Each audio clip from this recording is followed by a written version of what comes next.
नमस्ते सगळ्यांना. सगळ्यात आधी तुम्हा सर्वांचं माझ्या चॅनलवर मनापासून स्वागत आहे. तर बनवूया आज गोल टिक्की टाईप मेहंदी डिझाईन. त्यासाठी आपल्याला एक जिलेबीचा आकार काढून घ्यायचा आहे आणि त्याला आपल्याला छोट्या स्मॉल सर्कलनी डिझाईन कवर करायचे. नंतर त्याला एक अंडरलाईन करून घ्यायचे म्हणजे पूर्ण फिनिशिंग दिसून येईल. त्याच्यानंतर आपल्याला गोल काढायचा आहे.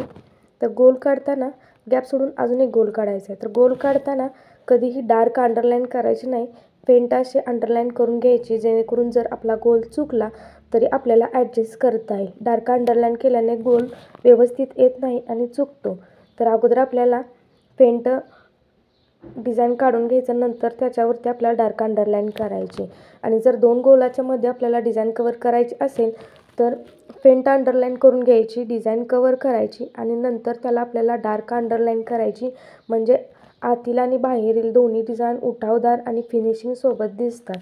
तर आपल्याला दोन गोलाच्या मध्ये डिझाईन कवर केल्यानंतर परत आपल्याला फेंट गोल काढून घ्यायचा आहे आणि जी आपण डिझाईन आतली डिझाईन जे आपल्याला फुलांची डिझाईन जे आपण काढलेली आहे, एकमेकांमध्ये पाकळ्या गुंतवल्या प्रकारची डिझाईन आहे ती तुम्ही बघू शकता.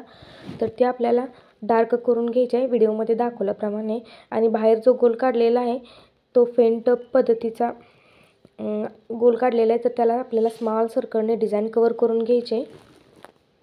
खूप सुंदर असे गोल टिक्की पद्धतीची किंवा मंडाला आर्ट या पद्धतीची मेहंदी डिझाईन आपण ट्राय करत आहे.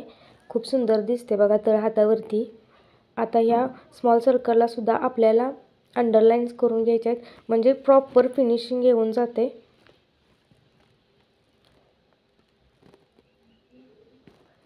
आता याच्यानंतर आपल्याला थोडंसं मार्किंग करून घ्यायचं आहे. एकसारख्या अंतर सोडून मार्किंग करून घ्यायचं आहे आणि डार्क अशी छोटी पाने काढायची आहेत. मार्किंग केलेल्या अंतरावरती ही पानं काढून घ्यायची आहेत आपल्याला. सोप्या आणि साध्या पद्धतीचे गोल टिक्की पद्धतीची ही डिझाईन आहे.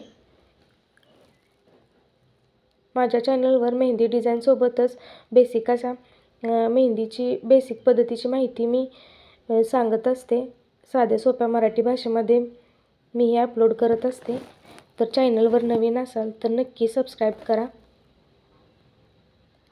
असे नवनवीन व्हिडिओ तुमच्यापर्यंत पोहोचत राहतील. आता ही पानांची डिझाईन काढली तर मध्ये जो राहिलेला गॅप आहे तर त्याच्यामध्ये आपल्याला डॉट्स देऊन घ्यायचे आहेत. आता बोटावर जशी आपण तळहातावर काढली बऱ्यापैकी तशा पद्धतीची डिझाईन आपण बोटावरती काढावी, म्हणजे खूप सुंदर अशा पद्धतीचं कॉम्बिनेशन बनून जाते. तर दोन लाईनिंग करून लाईन आपल्याला आपण डार्क केलेल्या आहेत आणि नंतर स्मॉल सर्कल काढून त्याला अंडरलाईन करून खाली पानाची डिझाईन काढलेली आहे आणि वरती बोटावर गॅप सोडून दोन लाईनिंग केलेल्या आहेत, बाजूस दोन लाईनिंग केलेल्या आहेत. आता बाजूस आपण कोणत्याही प्रकारची डिझाईन कवर करू शकतो आणि मध्ये तुम्ही दाखवल्याप्रमाणे डिझाईन व्हिडिओमध्ये दाखवल्याप्रमाणे काढू शकता. तर परत आपल्याला त्याच पद्धतीचे दोन अंडरलाईन स्मॉल सर्कल आणि पानाची डिझाईन काढायचे. दोन अंडरलाईन डार्क करून घ्यायचे आणि इथं छोट्या वेलींची डिझाईन केलेली आहे, त्याला आपल्याला बाजूने डार्क घडत असं डिझाईन काढून घ्यायचं आहे.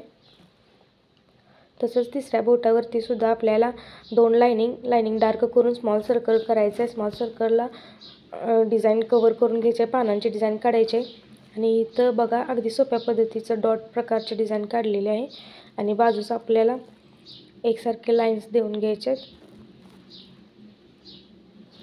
जशी आपण तळहातावरती डिझाईन काढतो तशाच प्रकारच्या बऱ्यापैकी तशाच पद्धतीची डिझाईन आपण बोटावरती काढली तर डिझाईनला एक वेगळ्या प्रकारचं कॉम्बिनेशन येतं. आता इथं आपण पोकळ अशी छोटी छोटी वेली काढलेली, छोटी छोटी पानं काढलेली आहेत आणि बाजूचा भाग आपण डार्क करून घेतलेला आहे. खूप सुंदर आणि सोप्या पद्धतीमध्ये आपली डिझाईन तयार झालेली आहे. तर तुम्ही बघू शकता किती सुंदर अशी डिझाईन दिसून येत आहे. व्हिडिओ पूर्ण बघितल्याबद्दल तुमचे मनापासून धन्यवाद.